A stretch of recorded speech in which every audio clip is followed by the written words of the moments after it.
if you're going to release a new add-on console to your system, you need to sell it with a really great game to convince consumers. Needless to say, Nintendo managed to do it, with the release of Zelda no Densetsu, the Hyrule Fantasy, or as we know it, The Legend of Zelda. Released only 5 months after the other groundbreaking title, Super Mario Bros., Zelda would change the genre of action games as we know it, again by the talented Shigeru Miyamoto and Takashi Tezuka. Miyamoto in fact based the game somewhat on his experiences as a child, wandering the land of his hometown of Kyoto, exploring caves and woods. Of course the game is more based on medieval Europe than it is 1960s Japan. Nintendo obviously wanted Zelda to be a huge success and a very special experience, especially in America.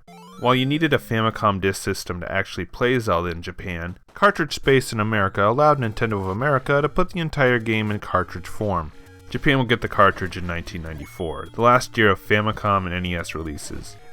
But back to the special experience. NOA went out of their way to produce a battery save feature to emulate the save feature of the disk system release, something they wouldn't do for other disk system releases like Metroid and Kid Icarus. The special experience doesn't end there because we actually have the backstory of the game told to us in-game if you don't immediately press start.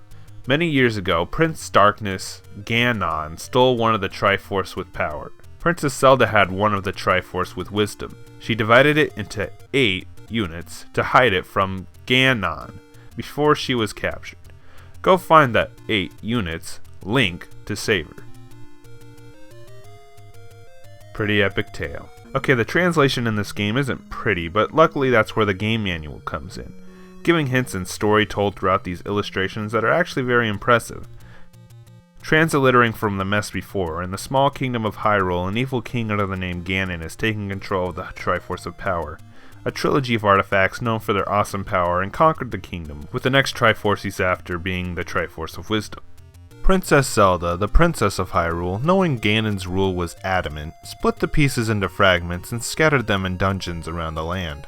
She is of course eventually captured by Ganon, but before she is, Zelda commands her nursemaid Impa to find someone courageous enough to save the kingdom. That person is a young man known as Link, who saves her from an attack of Ganon's forces. Which is strange because he starts the game off with only a shield that does nothing but block. Not the most amazing story, but for 1986 and 1987, the year it was released in America, this instruction booklet storyline would really open the world of Hyrule to young players' minds through the illustrations and hints given throughout the manual. And the manual is actually in color, unlike a lot of manuals at the time. Then after getting an idea of the world at hand, you pop the cartridge into the system and discover the magic that is Hyrule and the Legend of Zelda.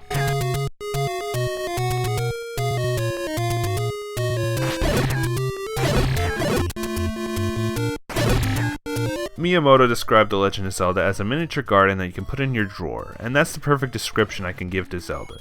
It's a whole world to explore that you can actually explore at your own leisure. There's no obstacles telling you that you'll eventually make it past this point eventually. 99% of the world is accessible 10 minutes into the game, and in fact the first 3 dungeons are accessible to be played as soon as you start. So you could start with Dungeon 2 and then immediately take on Dungeon 3. Of course, not that you want to get off track if you first start playing, but it's this element that makes the original Legend of Zelda so special that I honestly took for granted many years ago. I remember first playing this game at a young age, and although I couldn't get far in the game, I still had fun wandering the world, which Miyamoto and his company did make memorable. We have forests, deserts, mountains, a graveyard, hills, and watersides all to explore. Sorry to bring up a cliched quote, but the game feels like an experience.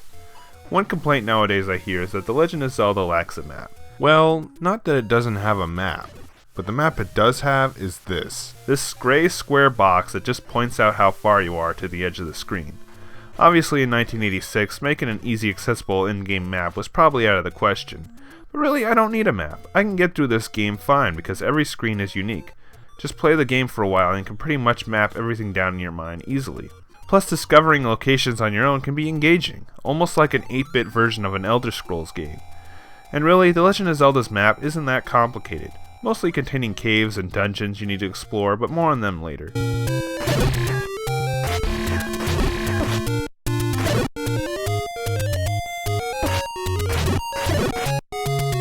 Next, we get into what you'll be doing most of the time in Zelda, combat. Calling Zelda an original concept is definitely not true, evident by the title we reviewed episodes ago, The Tower of Draga.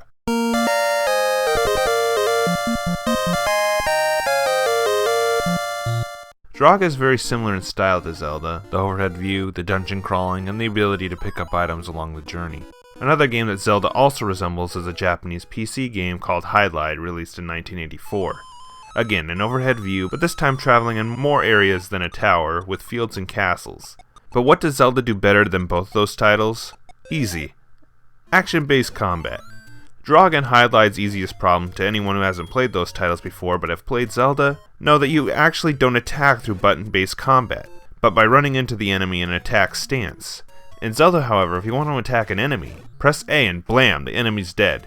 If you don't swing the sword, it's your own fault, unlike in Draga where enemies can kill you even if you had the sword pulled out. Zelda definitely evolved to the point of putting the player in control of their actions and gave Link the special ability not seen in much Zelda games since, a sword beam to easily hit enemies far away when your life is full. When an enemy is slain, they can drop items, mostly hearts to refill your health or rupees to buy items. Which brings me to the caves, mostly containing shops to buy items to continue your quest. Like Draga, you collect items over the course of the game, but the main difference between Draga and Zelda is that most of all of Zelda's items come into play as soon as you acquire them.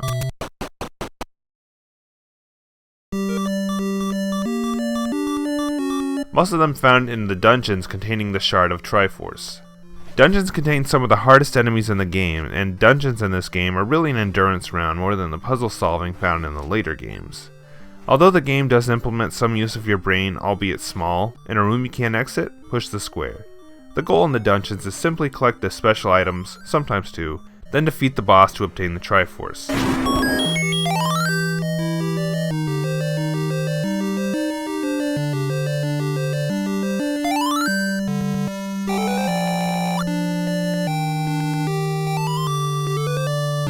While starting off simple, the dungeons do increase in difficulty as the game goes on, complete with larger dungeons and tougher enemies.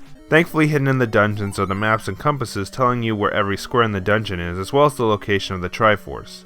Let's talk about those items. All the items have a unique use that's either an equipable new weapon to help take on enemies, or an item that'll change Link permanently to get further in the game. For example, in Dungeon 1, you get the boomerang that can stun an enemy so you can hit them without dealing with their attacks as an equipable item. And in Dungeon 3 you get the raft, which lets you get to Dungeon 4, where there you'll get the ladder that'll let you walk over single space paths, saving a lot of time, being an item that changes Link. But to get to these items, you'll need to slaughter a lot of enemies because these dungeons throw a lot at you. Dungeon 1 is pretty simple, and Dungeon 2 is even easier, but starting in Dungeon 3 you'll have to deal with Dark Knights, easily my least favorite enemy in the game. While having no care of your trespassing, these knights take a lot of hits before they go down, and worst of all is you can't attack them in the front. You need to hurt them by their side, but the problem is the Dark Knights are always moving, and the worst part is getting stuck in a screen full of them just to complete the dungeon. The other enemy that makes me pull my hair out is these Wizrobes. While the orange variant isn't that bad if you have the magical shield they can buy in the overworld, the blue ones strike fear in large numbers, always moving about and shooting their magical beam.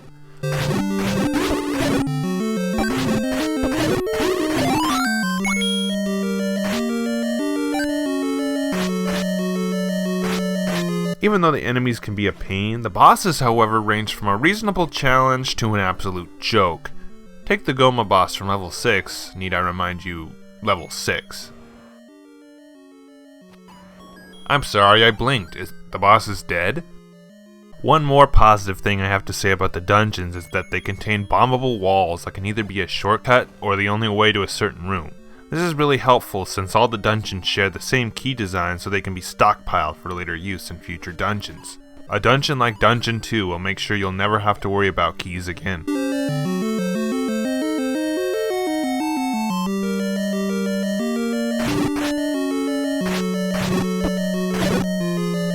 Although the Zelda series is classified as an RPG to some, a lot of people will tell you calling the series a full-fledged RPG is kinda stretching it. But in these early incarnations, you could classify them to an extent. As you complete dungeons or in certain caves, at the end will be a heart container increasing your heart counter by 1, and eventually finding a blue ring increasing your defense.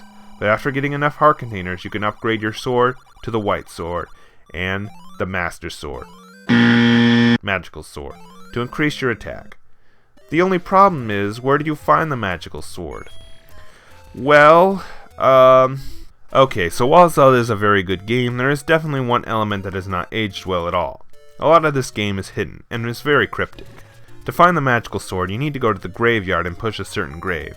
You find this out by a woman in a cave who tells you to meet the old man at the grave.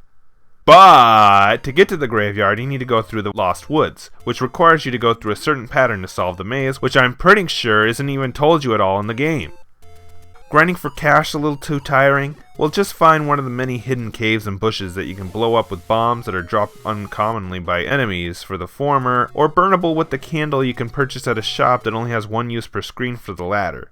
Inside may either be a gambling minigame, if you want to call it that, or a moblin who will give you some rubies just for it being a secret to everyone. But if you're unlucky, it'll be a grouchy old man requiring you to pay to fix the door. Hopefully you got nothing on you when this happens. But speaking of being a secret to everybody, the translation is not exactly transliterated well. While many of the quotes are quoted strangely enough to become memes to the fanbase, like this classic line, but when you find the old men hidden in the dungeons who give out advice, that's when things get confusing.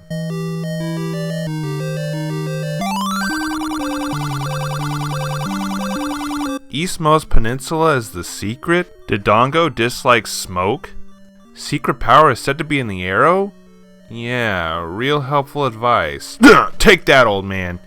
Then there's this Gariah in Dungeon 7, who just says grumble grumble. Okay, so what? What do I do? Well, here's what you do. There's one specific item sold in shops that you need to feed it. The bait. This is the only time the bait is needed in the game, and it's really questionable why they programmed it in. But the creme de la creme of the hidden crap is that Dungeons 7 through 9 are hidden away. 8 and 9 are fine. It's either burn this bush or bomb that rock. That's perfectly understandable where to find it. But level 7. Level 7.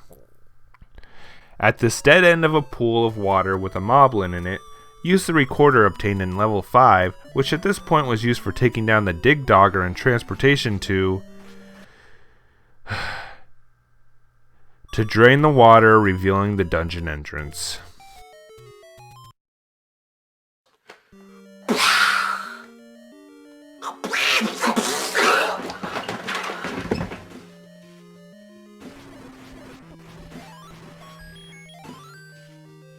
Yeah, it can be confusing at times, and sadly a common thing among games released in 1986. If you're gonna play The Legend of Zelda nowadays, I have to recommend either watching a Let's Play or reading a walkthrough to actually know some of the tricks at hand. I think it's worth it because, honestly, the original Legend of Zelda may as well be my favorite entry in the series.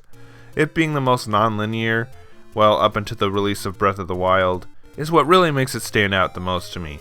Playing it creates a new experience every time. Do I want to do Dungeon 1 first, or grind for some rubies so I can get the candle? Or do I want to do Dungeon 3 first? You know what, stay out of Dungeon 3. After getting all the pieces of Triforce, we can now enter Dungeon 9, Ganon's Lair.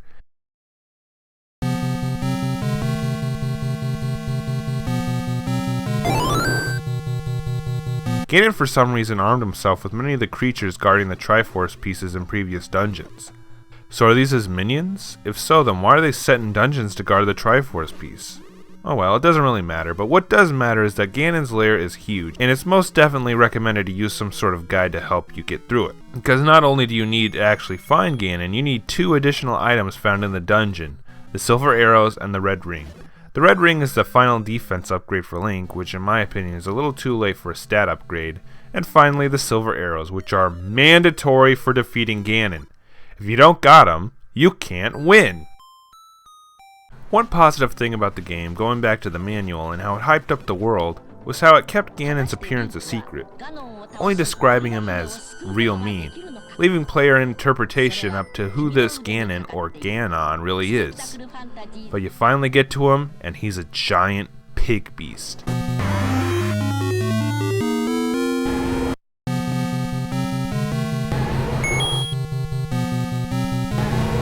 It was actually pretty easy. Yeah, he can hide, but he can't run, only taking 4 hits from a completely powered up Link. So much for Ultimate Evil. Use the silver arrows and Ganon turns into red ash, leaving only the Triforce of Power behind. Enter the next room to find Zelda herself in bland 8-bit form. Take out the flames by swinging your sword at it, the only time you do it in this game, and reunite yourself with Zelda to get credits. The first FamiCom game with end credits, I believe. Featuring the wonderful talents of S. Miyahan, T Nakazu, Maro Maro, and Ten, that lovable bastard Ten who never played Pac-Man. After that, Link will now hold his sword in the file select, indicating that you can play the second quest, a much harder version of the game with remixed dungeons and even more crypticness, if that's even a word. Even after completing the game continues to deliver. Needless to say, Zelda was a humongous success and led to one of the most celebrated game series of all time. And the format of a guy with a sword exploring the land would be a very inspiring genre for more enjoyable games to come.